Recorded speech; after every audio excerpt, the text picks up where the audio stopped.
channel, usap tayo. Ozawa. Hello sa mga followers ng channel ni Vicky. Mag-usap tayo. Ako po ay isa rin follower niya. Follower? Artista? At marami ka matutunan dito sa channel niya. Kasi public service to. Katulad ng updated din kayo kung ano mga nangyayari, kung ano mga ganap sa Japan. Kung ano ang latest na rules and regulations, kung paano papunta din sa Japan. At syempre, dito rin sa Pilipinas, para nababalitaan din ng mga kababayan natin sa Japan kung ano mga nangyayari dito sa Pilipinas. Marami kayong matutunan dito sa channel ni Vicky Ozawa. Si Vicky ay kaibigan ko na noon pa at marami ako natutunan na rin sa kanya. Tama lang na magkaroon siya ng ganitong channel na makakatulong din sa mga kapwa Pilipino. Huwag niyong kalimutan, tayo ay mag-subscribe at mag-share sa kanyang channel. Salamat! Dela Suarez, ngayon Pinky Suarez. Thank you! Ako po si Brillante Mendoza.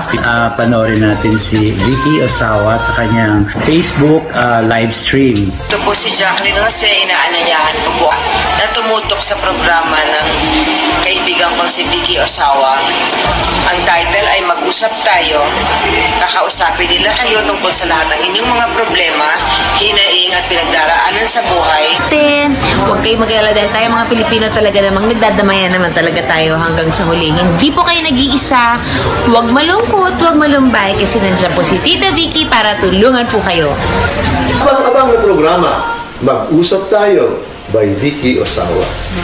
Dito sa Japan. Kaya sa lahat po ng nanonood, lahat nakikinig, wag po natin kalilimutan. Po sa inyong lahat, ako po si Beverly. Ayan, kung meron po kayong mga problema dito sa Japan, huwag po kayo mag-alala. Hindi po kayo nag-iisa. Ito Rizanay, kasi nandito po si Tita Vicky para tulungan po kayo. Manood lang po kayo ng online program ni Tita Vicky na Mag-usap Tayo. Mga problema at suliranin sa buhay ay hindi nawawala.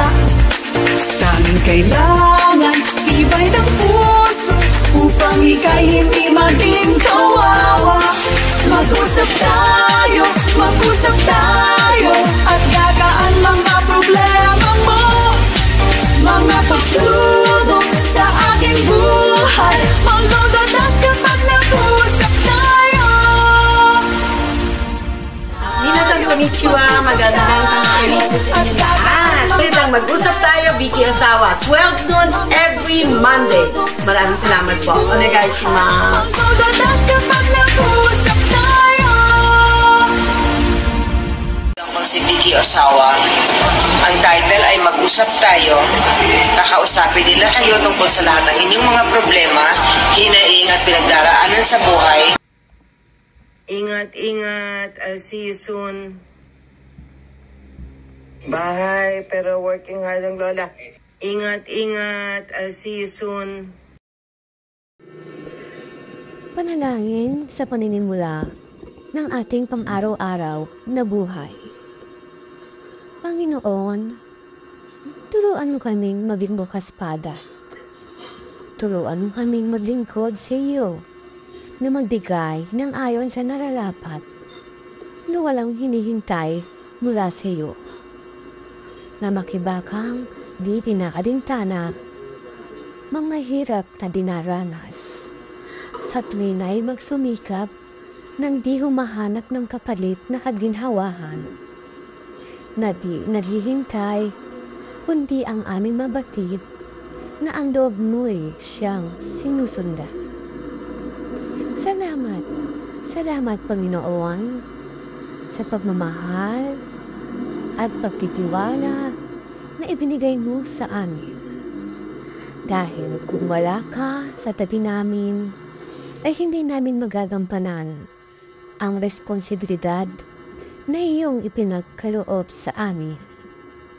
Ang mga taong pinalalapit ng buong pusong nagtitiwala sa aming kakayahan na maibigay rin namin ang nararapat na pagtulong at pagsagot sa kanilang mga hinaing sa abot ng aming makakaya ay isang ligaya din naman at yaman na maituturing namin sa pang-araw-araw na buhay at pagtustos sa pangangailangan namin sa malinis na paraan.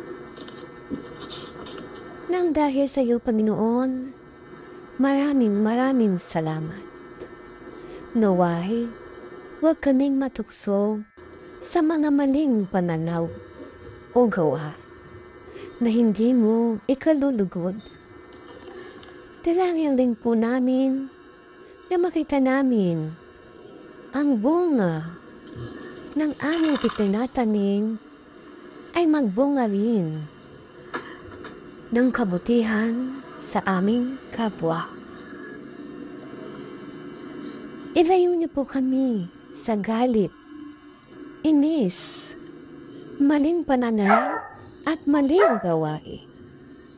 Pagkus, maghalo po ang pagkakaunawaan sa bawat isa sa amin at makita rin po ng bawat isa kung anuman ang kanyang kamalian at maluwag na matanggap sa puso kung may nagawang pagkakamali.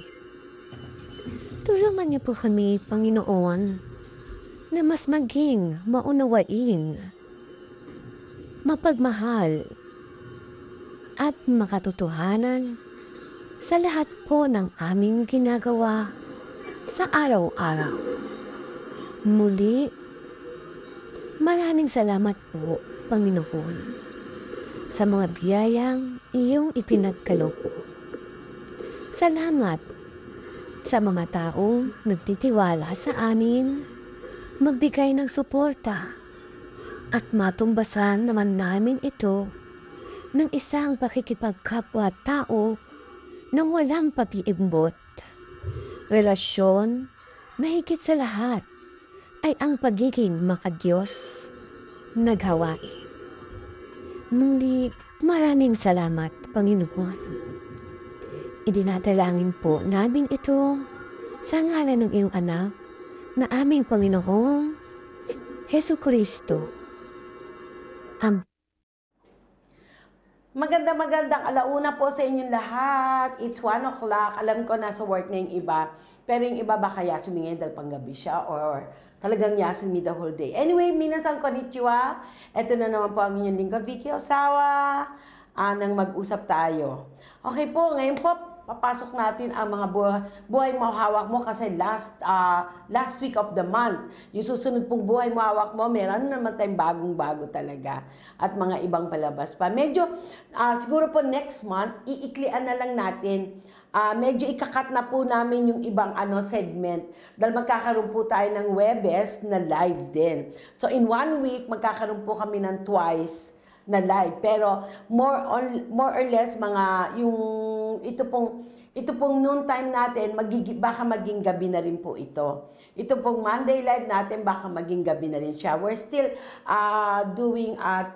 nagmi-meeting pa rin po kami kung what's best and what's good and what's new sa mag-usap tayo. And anyway, abangan niyo po yung pagbabago, abangan niyo rin po ang mga bagong mga Q&A ng ating mga kababayan na nangyayari ngayon dito sa Japan.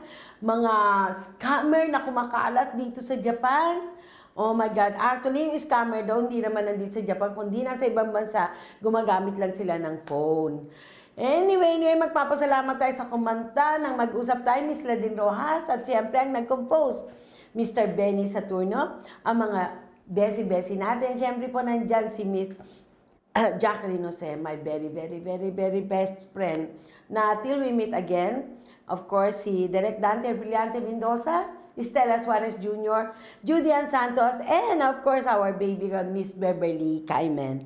Well, abangan nyo po. Andyan po siya at meron po siyang concert sa December 28. Huwag na hindi po kayo manood. Sa Odaiba po ang concert niya. I-check nyo lang, Beverly Cayman.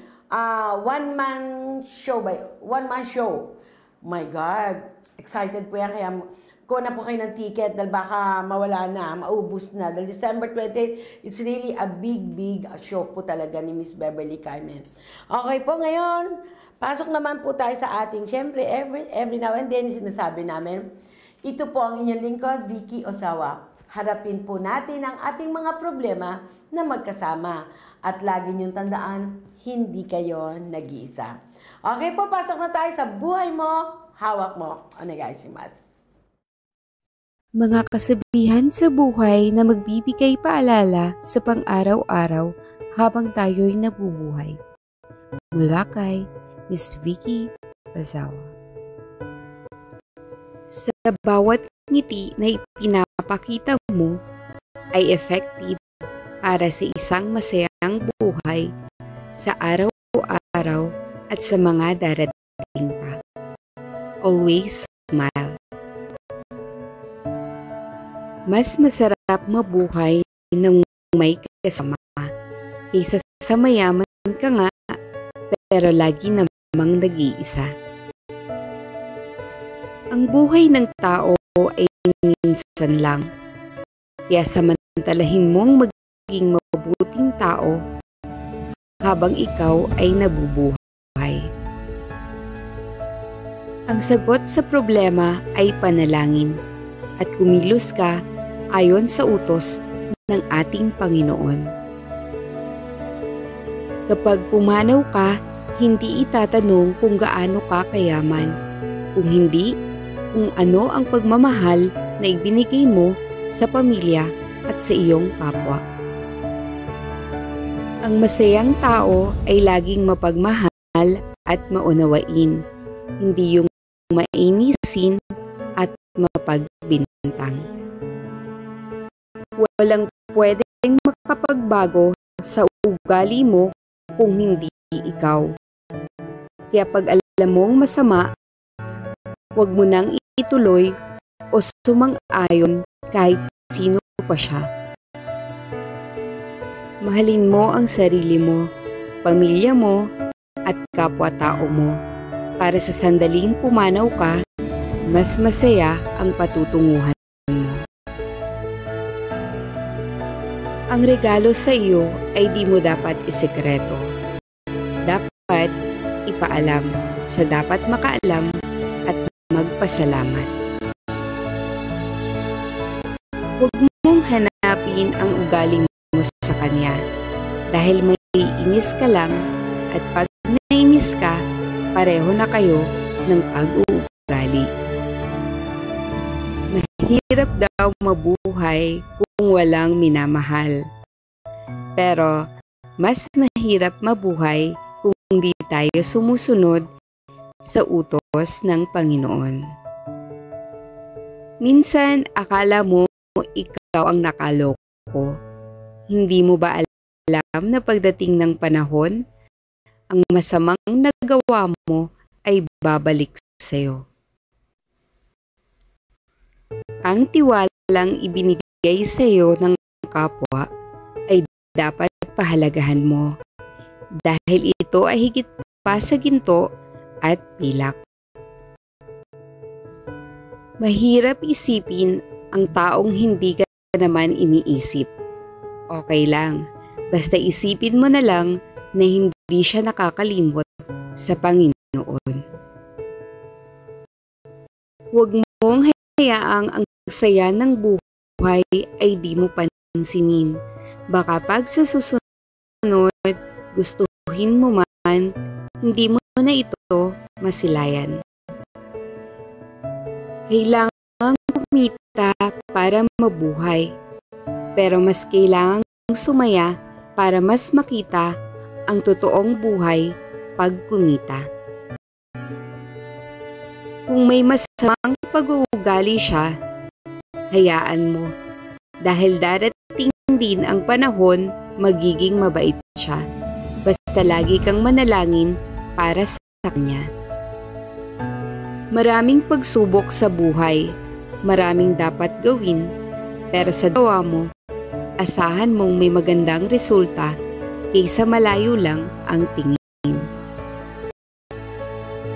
Ang tao, pag masyadong mataas ang lipad ay madaling bumagsak.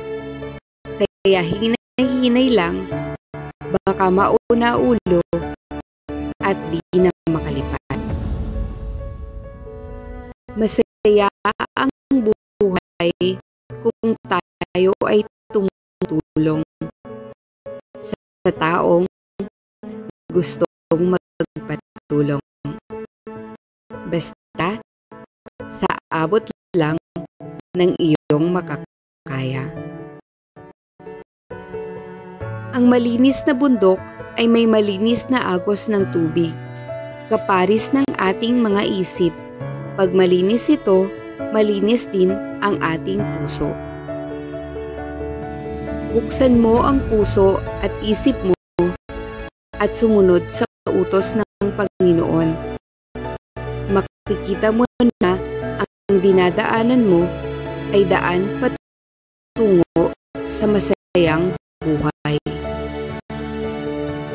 Ang iyong magandang pananalita ay hindi mapagbabatayan kung sa iyong pakikisama ay nakikitang makahari ka. Hindi mo man sinasabing ikaw ay mabait at matulungin, huwag mag-alala. Ang ganitong klaseng tao ay hindi kailanman pababayaan ng Panginoon. Bago ka bumili ng branded item para magpa-impress lang, isipin muna natin ang pamilyang naghihintay. Yan po ang last day ng Buhay Mo, Hawak Mo na inedit. Talaga nakita niyo naman, very touching na kasi gumagalaw-galaw, may video na siya. Okay po, pasok naman pa tayo ngayon sa ating news. Mga bali-balita tungkol dito sa Japan at sa ibang bansa. Babasahin ko po sa cellphone dahil ito po ay nakuha rin natin sa internet. Okay, November 18, patay ang 71 anyos na Pinoy sa aksidente sa kalye sa Milan. Ito po ay sa Milan. Ito po ay na-publish noong November 18, 2024. Isang 71 anyos na Pilipinong lalaki sa Italy ang nasawi kasunod ng isang aksidente sa sasakyan noong weekend na sinabi ng Philippine Consulate General sa Milan noong Lunes. Yun po ay sa Italy nangyari. Ayon sa konsulado, bumangga ang kotse ng lalaki sa isang poste sa harap ng konsulado noong Sabado ng umaga. Ayon sa mga ulat, namatay ang lalaki sa kabila ng pagsisikap na iligtas siya sa ospital kung saan siya ay dinala kasunod ng insidente. Sabi nila sa isang post sa Facebook, hindi naman sinabi ng konsulado kung pupunta sa konsulado ang biktima nang mangyari ang aksidente. Samantala, nagpaabot naman ng pakikiramay ang konsulado sa pamilya ng biktima na hindi nito nakikilala. Hiniling ng konsulado ang kababayan na ipagdasal ang walang hanggang pahinga ng kaluluwa ng biktima, sabi ng konsulado. Ito po yung nangyari sa Italy. Okay? Sa Italy po ito nangyari. Ngayon, ito naman po ang pangalawang news natin. Ito po ay galing sa Japan News.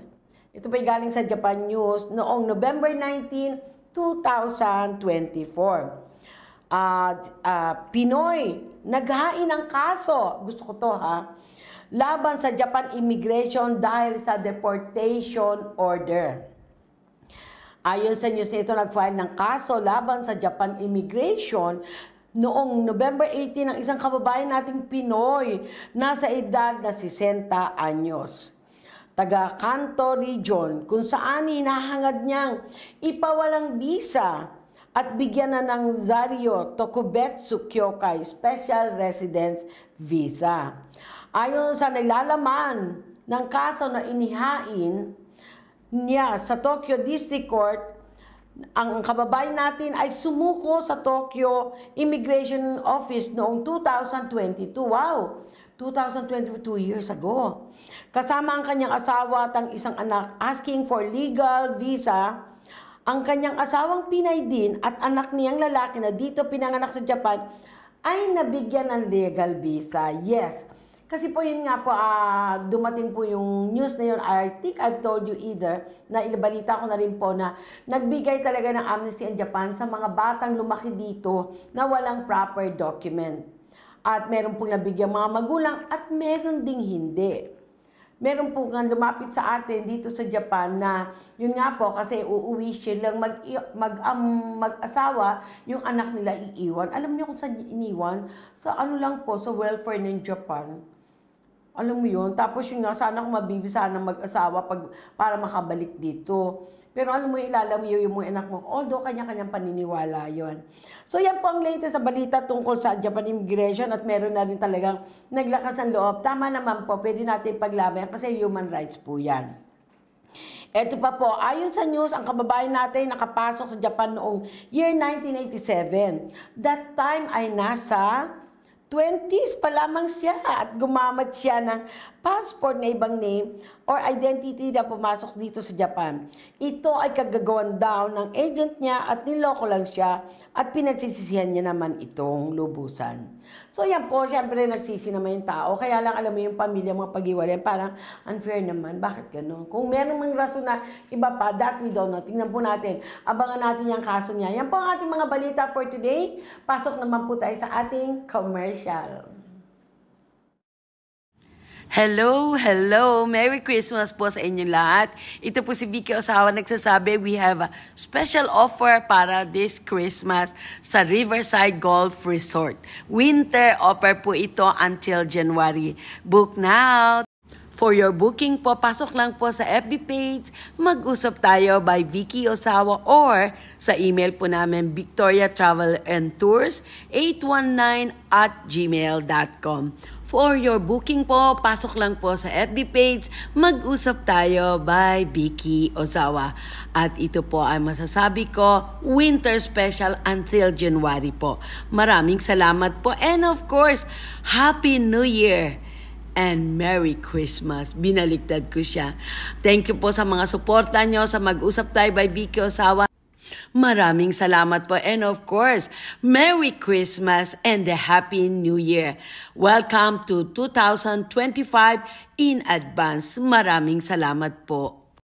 Ulitin ko po ang ating Riverside Golf Resort. For booking, pasok lang po kayo sa FB page, Mag-usap Tayo by Vicky Osawa. And of course, ang ating email address, Victoria Travel and Tours 819@gmail.com. Thank you po. Yan po ang ating commercial at huwag niyong kalimutan, mga bibili ng ticket pauwing Pilipinas o kung saan man po, bumili na kayo dahil the closer the Christmas and New Year come, mas mahal po. Yan po ang aming talagang sinasabi na namin. O sa thankful, mga bumili po ng ticket sa amin for Christmas at talagang andyan naman po yung serbisyo din namin ng e-travel kung kinakailangan nyo. Kasi bawat uwi po sa Pilipinas, kailangan may e-travel. And remember, ulitin ko, for Philippine passport, 2 pong beses nyong mag-i-travel. For foreign passport, 1 beses lang po. Okay, yung sinasabi kong 2 na e-travel, papauwi at pabalik for Filipino passport. For foreign passport, papunta lang po. Papunta lang sa Pilipinas.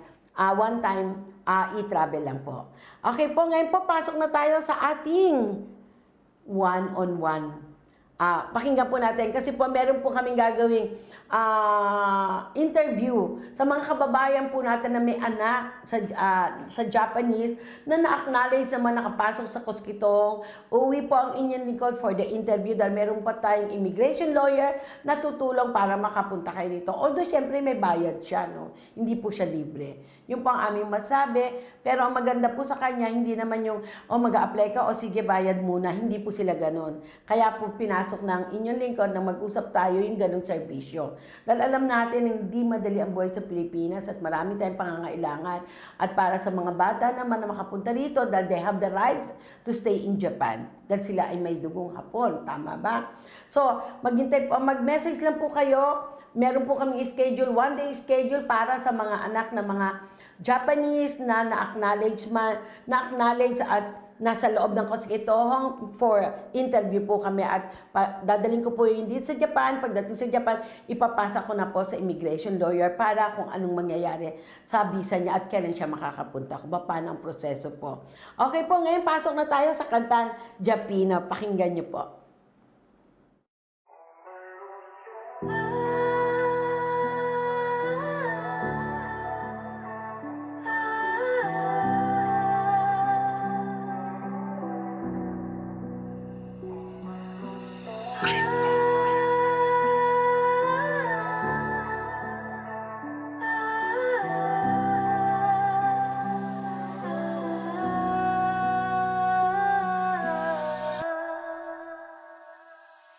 Mawalang galang na po, may nais lang akong sabihin. Hangad ko na matanggap nyo, kailan mapapasakin. Kasalanan ko bang ako'y sinilang na ganun, na di kayang mahalin mismo ng ama kong hapon? Hanggang kailan pa ba kami mabubuhay ng illegal? Kung di nyo kayang magmahal, daig pa namin kriminal na itatago kung anong katotohanan. Ako'y Japino, yun ang masakit na katotohanan. Sakit na may kirot na halos di ka mapanatag. Luwa sa aking mata na palaging bumabagabag. Wala na bang sagot sa matagal ko ng tanong? Tao din naman ako, anak nyo ko, bakit ganon?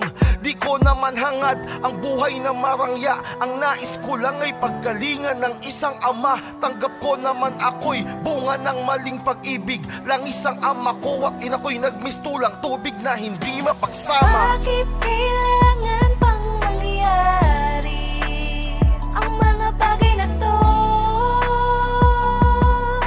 Ang mga bagay na to, mga tanong sa'king sumasagi. Kung sino nga ba ako? Kung sino nga ba ako? Habang lumalaki ay nabubuksan ng kaisipan. Mas pinili ko ang lungkot ay akin na lang ngitian. Kahit sa puso't isip nakatago ang totoo. Miski ako ay di ko kilala ang sarili ko. Hindi sapat kahit sagana ka sa luho. Kung sa sarili mo alam mo na putok ka sa buho. Kung minsan mga sagot sa iyong tanong gumuguho, na dahilan kung ba't ang luwa ay tuloy sa pagtulo. Ito na ang realidad na kailangan kong harapin. Kahit sabihing matatag, tila ang hirap tanggapin. Masakit na marinig sabihin na Japino ka, pero mas masakit na di mo alam kung sino ka. Oo, minsan ayoko nang maging ako. Halos di ka makagalaw, para kang naimbalido. Ang maging katulad ko, kala nyo ba ay madali lang? Buo sa paningin nyo, pero ang laki ng kulang. Bakit kailangan pang mangyari ang mga bagay na to? Ang mga bagay na to, mga tanong sa'king sumasagi. Kung sino nga ba ako? Kung sino nga ba ako?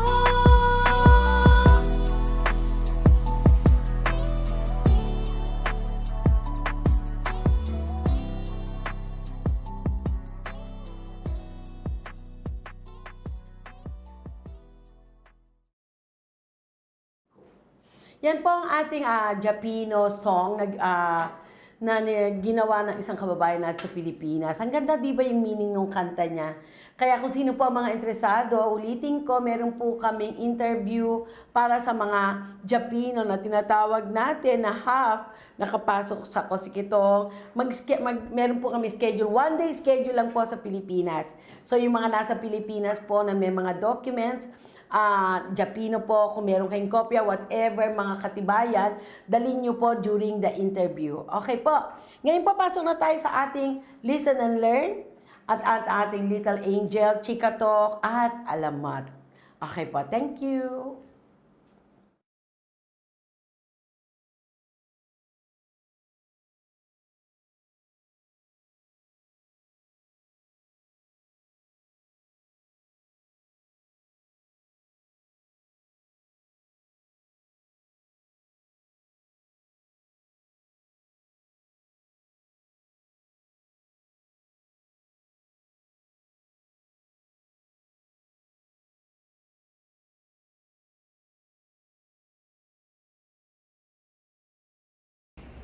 Magandang tanghali po sa inyo lahat. Si Vicky Osawa na mag-usap tayo. Ito na po ang ating bagong Listen and Learn. Ito po ay tungkol sa sampalok. Ang alamat ng sampalok. Alam niyo ba kung anong meron? Noong unang panahon ay may isang matandang babae na naninirahan sa tabi ng ilog. Wala siyang ginagawa kundi ang maglinis ng kanyang bakuran at diligan ang kanyang mga pananim. Isang araw, may nanghingi ng kanyang ilang pananim. Ang matanda ay nagalit at pinalayas ang bata. Madamot ang matanda tuwing may pupunta sa kanyang tahanan upang humingi ng tulong, agad niyang pinalalayas ang mga ito. Minsan ay isang diwata ang nagpanggap na isang babaeng madungis. Humingi siya ng makakain. Nagalit ang matanda at pinalayas ang babaeng madungis. Nagalit ang diwata sa ginawa ng madamot na matanda. Dahil sa iyong pagiging labis na nadamot, dahil sa iyong pagiging labis na madamot, kahit na marami ka ng pananim na maaaring ibahagi sa iyong kapwa, ikaw ay aking parurusahan. Sa ilang saglit, ang matandang babae naglaho. At ang lugar na dating kinatitirikan ng kanyang bahay ay naging lawa. Sa katagalan ng panahon, ang lawa ay natuyo at may tumubong isang puno. Ang lahat ng tao napapadaan sa nasabing puno ay napapahinto dahil sa dami ng bungang nakasabit sa mga sanga. Ngunit natatakot silang pumitas dahil hindi nila alam kung maaaring kainin ito. Isang binata ang napadaan at tinangkang kumain ng bunga. Isang binata ang dumaan, isang binata ang napadaan at tinangkang kumain ng bunga. Itinapon nito agad. Isang binata ang napadaan at tinangkang kumain ng bunga ng puno. Itinapon nito agad ang nasabing bunga.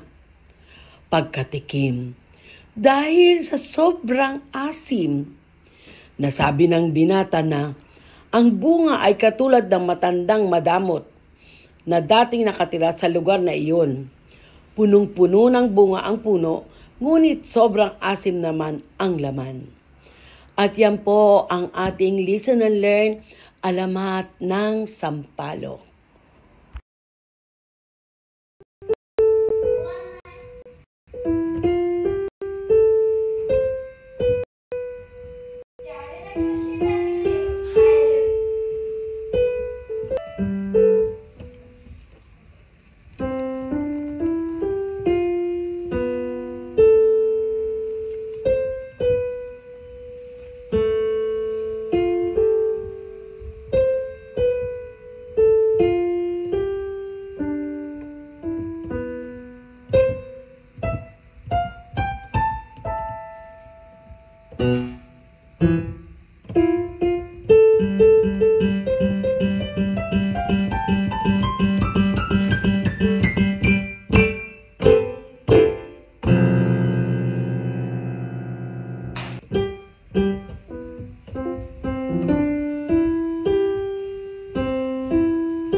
Yan po ang ating mga segment na ginawa at last day po ngayon. Kaya I think manager na pinasok po rin po natin isang listen and learn tungkol sa Sampaloc at ang ating little angel si EJ. Ngayon papasok naman tayo sa mga Q&A.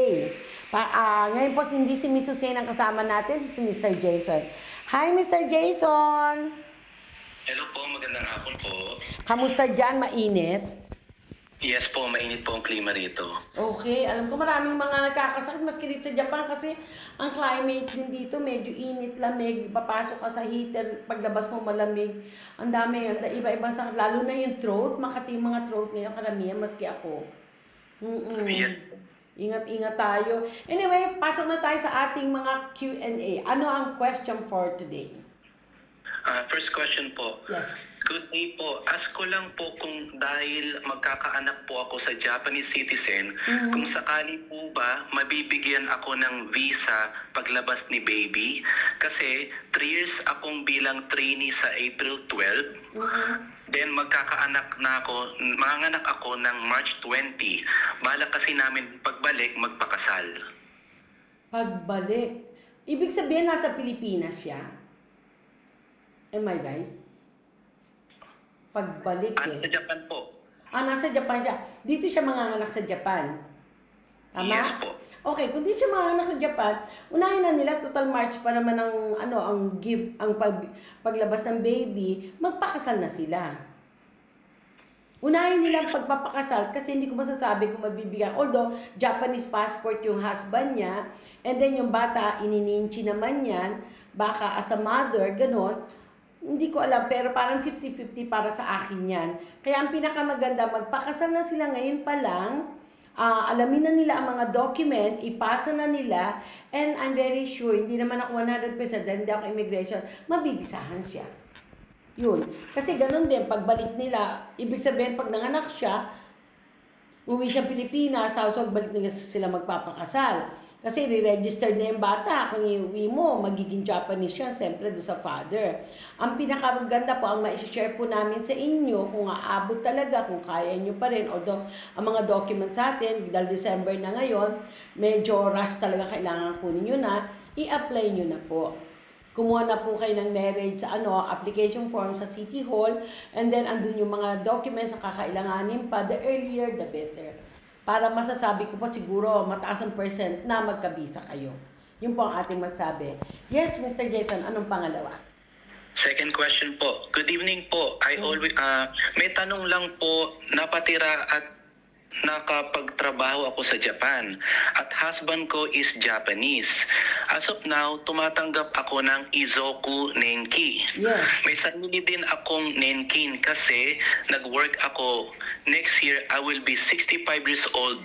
Padalan ba ako dito sa Pinas ng Hagaki about na kailangan kong mag-file ng Nenkin ko? Pwede niyo po ba akong tulungan?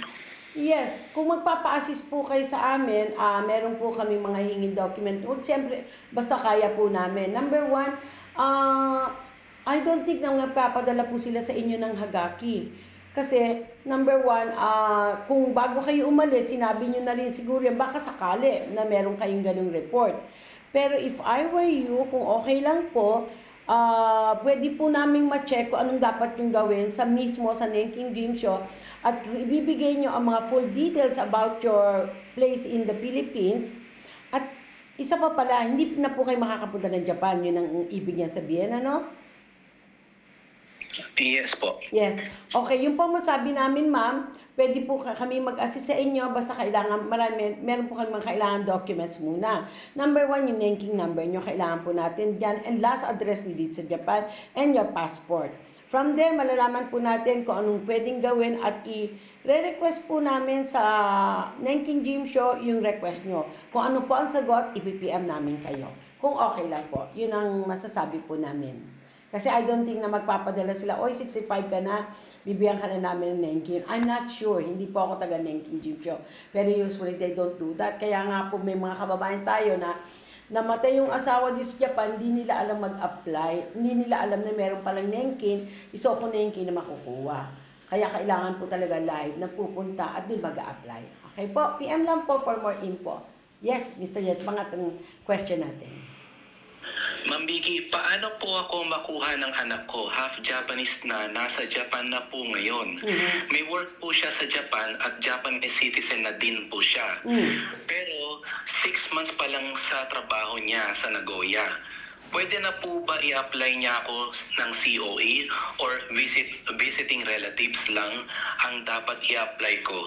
Gusto ko po kasi niya ako kunin at may anak pa din po akong 15 years old na kasama ngayon dito sa Pinas. Naka-Japanese passport na din po siya, kasal po kami ng tatay nilang Hapon at namatay na din po tatay nila. Okay. Ma'am, ganito yan. Meron po kaming interview this coming December. Mag-PM po kayo sa Mag-usap Tayo para tignan po natin mabuti ang inyong mga documents. Pero yung unang question nyo po na i-apply kayo ng COE, yung anak nyo nasa ustang edad na hindi po COE talaga. Maski po nagwa-work siya ngayon, kailangan maka 1 year man lang siya yung tax niya. Tapos dadalawin kayo, baka po pwede yun. Visiting relative, yun po. Pero COE for long term at yung anak nyo nasa hustong edad, I doubt it. Pero pwede naman pong i-try, i-apply yun. And yun lang nga po, ang last masasabi ko, pwede po kayong magpakita sa akin dahil meron po akong interview pag uwi ko ng Pilipinas. Get the schedule and tignan nyo po kung anong oras kayo dapat pumunta and bring all the documents. We only need copy, hindi po namin kailangan ng original. Don't bring any original documents that you have. Kailangan po namin is yung kopya lang. Paki-file na po para pag-interview namin, mas madali pa po. Okay? Thank you. Yes, Mr. Jason Ansunod. Pwede po bang magpunta kami mag-ina sa Japan kahit po may asawa pa ako na Japanese pero hindi po kami makuha. Matagal ko na po gusto makabalik na dyan. Sana po matulungan nyo po ako. Oh yes, tignan po namin, ma'am, ganito po yan. Kapares po sinabi ko, may interview po ako this coming December. Punta po kayo and then pag-usapan natin para live po and dalhin nyo po yung mga document kasi medyo mahabang istorya bakit hindi kayo nakapunta rito, ang husband nyo ba andyan pa rin, ready to support you sa mga documents, etc. para papunta sa Japan. Sumama na rin po kayo for interview kung okay lang po sa pag-uwi ko po ng Pilipinas. Get the schedule po and bring all the document, just the copy. Dali nyo yung original and then kopya lang po. Okay? Yes. Meron pa tayong question? Yes po. Para sa last question po. Yes. Ang anak ko po, 16 years old na nasa Japan, nag-aaral kasama ang kanyang ina. Hindi po kami kasal ng nanay niya. Gusto ako imbitahan ng anak ko pumunta ng Japan para maka-attend ng graduation niya sa March. Ang tanong ko po, maaari po ba ako imbitahan ng nanay niya as guarantor, as visiting relative, or yung anak ko at nanay niya ba dapat mag-invite sa akin as guarantor? Ilang taon ang bata at saka yung income ng bata.